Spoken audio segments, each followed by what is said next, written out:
Using loops as a producer is probably one of the most debated topics in the entire music producer community. Now more than ever, loops are extremely popular and super easy to get your hands on. But regardless about how you feel about them, I think it's still important to know how to use them. So in this video, I'm going to be showing you how to use loops and also some different type of ways to go about using them in your beats. Let's get into it. Before we get started, in case you were wondering, I'm going to give you 2 ways on how to even get your hands on some loops. The first method would be going to Instagram and just searching up the hashtag loop maker or sample maker. You can find tons of people who are posting sample this type of videos, and usually they have like a comment this type of caption, and all you have to do is comment that and they'll send it to you for free, or they'll add you to their loop email. The second and best way is to go to arodbeats.com and shop my sound kits. I released a few fire and affordable loop kits, and I also have this dollar loop section where you can preview a loop, and if you fuck with it, you download it and you literally just give me $1. It's that simple. Definitely take advantage of that. Go down in the description. It's arodbeats.com. So the first way I'm going to be going over with you guys, and the most common way to use loops in your beats, is by simply dragging it in and putting drums on it. Once you've got your loop loaded up in a FL Studio, the first thing you're going to want to do is tempo match it. Hopefully the producer labeled the tempo for you in the title of the sample, and if they're as cool as I am, they also gave you the key like I do with all of my samples. So like I said, you're going to want to put the project tempo in the tempo of the sample, first things first. And then if you really want to, you could come to the piano roll, click on this arrow in the top left, go to view, and then down to scale highlightings, and then you can set the key of the sample. That way you have all the notes highlighted for the scale of the sample. So now that the project is the same tempo as the loop, you're pretty much good to go to start adding drums. So let's do that.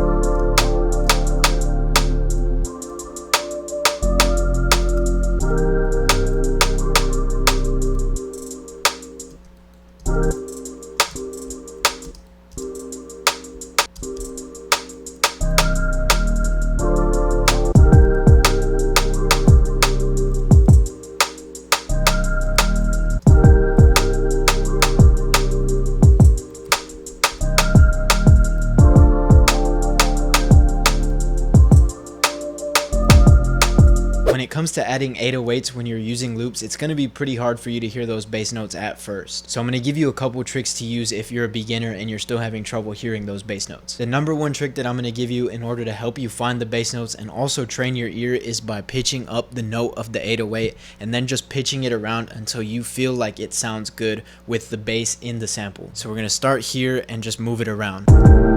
So that obviously doesn't sound good. So what we're going to do is press shift and down arrow, and then play it until we find the right note.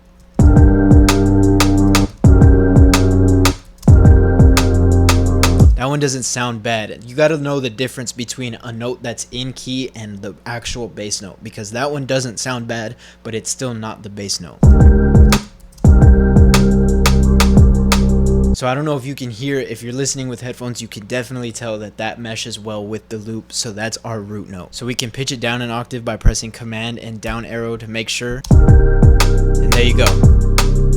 That sounds pretty correct. So what you'll do is you'll just do the same thing, go up all the way to like the higher octaves and just pitch around the notes for the different chord changes and see if you can match it up, and then pitch it all down and it'll sound good. Alright, so by using my ear, I figured out the rest of the notes for this sample, but I'm going to give you one more trick that I used to use back in the day when I first started using loops. This one's only for FL Studio users, but what you want to do is double click the sample and send it to a mixer track. Once it's in a mixer track, go ahead and add an effect and go all the way to this plugin called Wave Candy. It looks a little bit intimidating, but it's literally a stock plugin that will give you the bass notes of anything you put it on. First thing you're going to want to do is extend this graph right here. The next thing you're going to want to do, in order to get this weird looking graph to look like a piano roll, go to the spectrum tab, go to this update knob, turn it to about like halfway in the like 12 o'clock position. The max res, you're going to want to set it to 8192 bands. This scale knob, turn it all the way up, and the dB range, turn it all the way down. Now you're ready to hit play on your sample.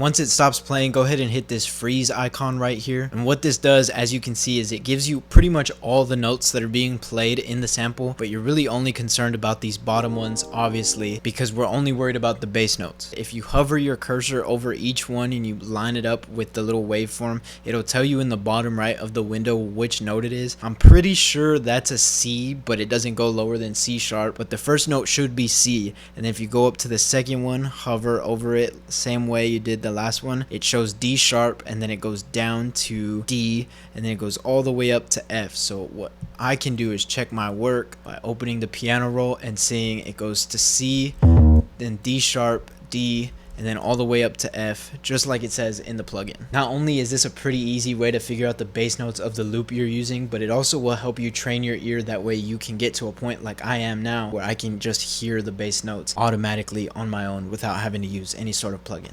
So now that we've got the 808s figured out, we can finish off the drums.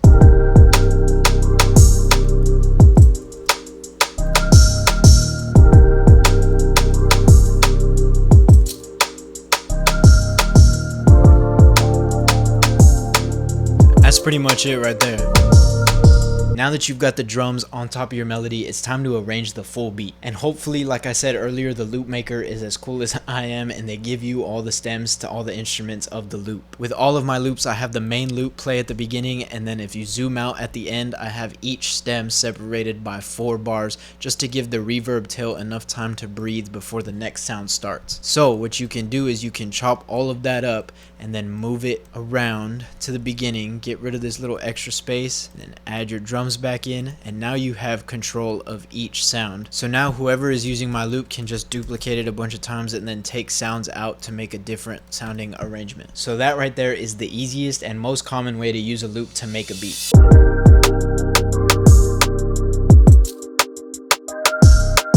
Another way you can use loops in your beats, and my favorite way, is by flipping them. This can be done multiple ways: by pitching it up or down, reversing it, chopping it up, or doing all 3 of those things and throwing effects on it to where it sounds completely different, which is what I like to do. I'm going to use a loop for my Vintage Archives kit, which is completely free and available to you guys. So if you want 10 fire sounding loops, go down. It'll be the first link in the description. When I'm flipping samples like mine where they have all the stems, I usually just chop the entire sample right here and cut off the stems, and then render it to an audio clip. Once I've done that, I'm going to double click on this, right click on the audio clip itself, and then come down to open in New Fruity Slicer. This will open up the Fruity Slicer window. It's basically like a sampler, if you know what that is. I come up to this cut tool right here and I press beat. This will just chop it on every single beat. Pretty self-explanatory. I up the attack a little bit to get rid of the clicking noise, and I up the decay, and then you can mess with the pitch right here. We're gonna pitch this up 3, why not? And we're going to close out of that. We're going to mute this audio clip by pressing T on our keyboard and then just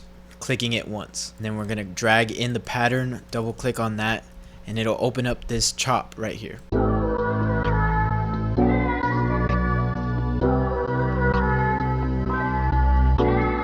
And if you've never chopped anything before, basically this is one chop, this is the next chop, and it's by each beat. That's why we selected beat earlier in the Fruity Slicer. And then you can move around these notes right here to make something completely different. Obviously that doesn't sound very good because it's all completely random, but you can get creative with it and come up with your own chop that is different from the sample.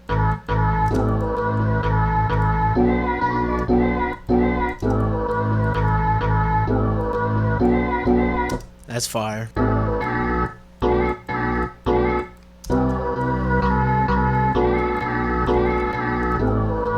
There we go, we got a brand new chop. One thing I like to do when I'm chopping in Fruity Slicer, just to give it like the feel that someone's playing it on an MPC pad, is coming in and highlighting all of them and just shortening the length just by a couple clicks. It gives it that choppy, sampled feel. I like that pitch. Now what you can do is take that chop, throw drums on that, and call it a beat. And that's pretty much what we did with the last one. But I want to change this completely. I want to flip it on top of its head. So once we have that chop, I'm going to go ahead and highlight that and render it to an audio clip. Now that we have it in an audio clip, I'm going to mess with the pitch again and see what it sounds like reversed.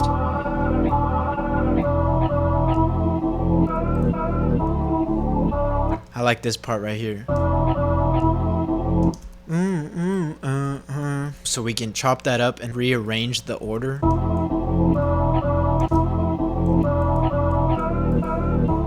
Maybe take this like that.